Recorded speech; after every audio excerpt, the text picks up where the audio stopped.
I'm Dr. Jerry Hesch, a physical therapist at Hesch Institute in Aurora, Colorado. And this is my client Mark, who came to see me from Arizona or Nevada. It's from Nevada. Nevada, that's right, yes. And so his diagnosis is cuboid pain, and he's had this pain since about 2009 when he tripped and was able to prevent a fall but jarred the foot. And then you had a repeat injury, didn't you? It was actually the other way around. Uh-huh. Had an ankle injury and then had a stumble and fall, catching a fall, and it was on top of a speed bump, and so it was going fast enough that I didn't slow it down, and it just came down extremely hard on that, and right at the peak, and just went. And since then you've had x-rays and MRI that show some swelling of the bone. Yep. And you had a chiropractor do the cuboid whip manipulation, which felt very helpful. About 3 or 4 times, I don't remember.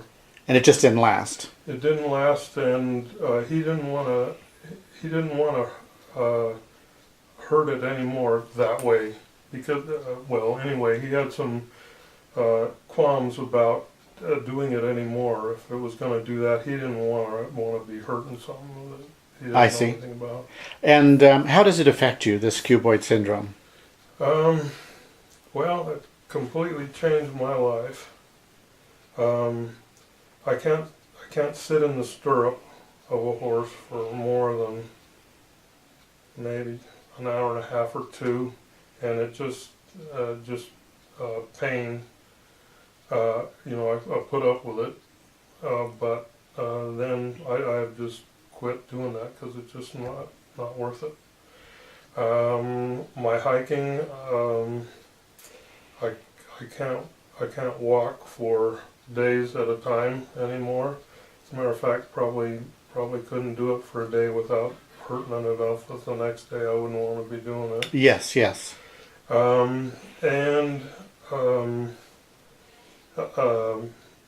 Playing softball, can't deal with that. Sure.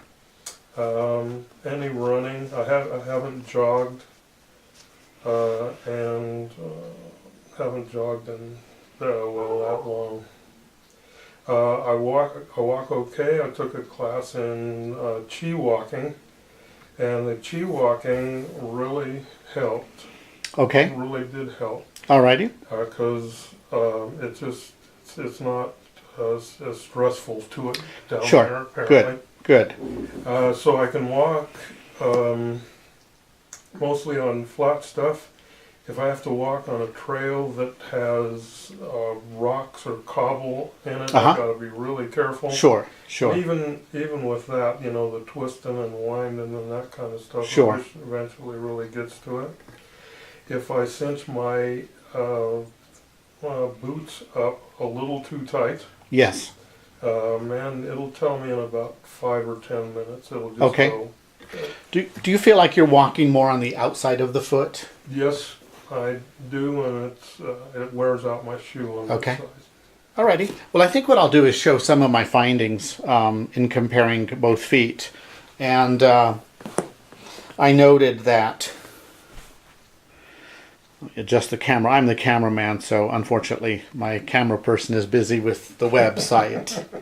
So you have increased downward movement. There's a little bit, maybe 3/8 of an inch greater inferior motion, or if you measure that in degrees, maybe 5 degrees more of plantar flexion on the right ankle. And when I passively push up, you can see that you have less dorsiflexion. And what I find is the talus appears to be positioned anteriorly in the left ankle. And that couples with some rigidity in the rear foot, in the subtalar joint. On this ankle, I can invert and evert, but I can also twist into ab and adduction. On your left side, there's no eversion motion. Now here's inversion, okay? back to neutral, but there's no eversion mobility. There's no external rotation, also called abduction of the heel, the calcaneus, but there is inward movement called adduction. And when I come onto the cuboid and I try and spring that inferiorly, there's no give. Oh. Okay? I'm going to quickly test superior glide of the fibula, and that has some play. On the other foot, I'm not going to be able to really show it, but there is superior and inferior mobility in that cuboid. Let me adjust the camera so I can show that. So we do have restricted mobility of the cuboid, but a very important concept is that cuboid motion is controlled not only by the midfoot, and your midfoot is pretty free on the left side, but it's also controlled by the rear foot, by the calcaneus and the talus. And because your calcaneus lacks abduction and eversion, that's going to force your foot into weight bearing laterally, and it's going to reduce your cuboid motion. And that's why the cuboid whip did not work. That's why it didn't last. It gave you temporary benefit because you were still restricted in the ankle joint, called the talocrural joint, but you were also restricted in the subtalar joint. So we're going to treat your ankle joint, restore normal dorsiflexion, and we're going to treat the subtalar joint as well, and then unlocking your cuboid will probably have already happened automatically. Otherwise, if we need to mobilize your cuboid, we'll go ahead and do that. More important than what I do to you is what I teach you to do, and I'm going to teach you how to keep that motion. And so I'm very optimistic. Yes, you have a little bit of issues on imaging.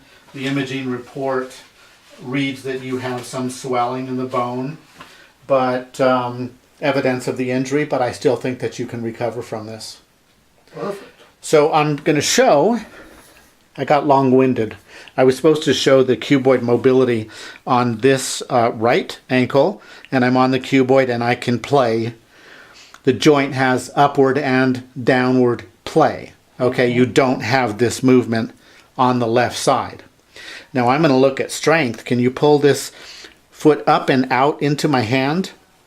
So I'm testing dorsiflexion and eversion, and you're very, very strong. I cannot break that.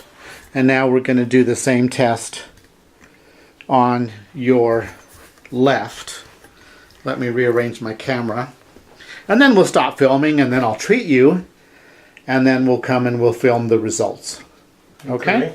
Good. So pull this foot up and out into my hand. And at the count of 3, give me everything you got. Don't let me break it. Okay. 1, 2, 3, go. You can see I can break it. So there's some inhibition, I believe, from the joint being fixated. And I think that we can change that. So I'll stop filming now. We're at 8.5 minutes. That's a bit long. I'll shut up right now, and we'll then treat you, and we'll film the response to treatment, and we'll also demonstrate how we did the treatment. Perfect.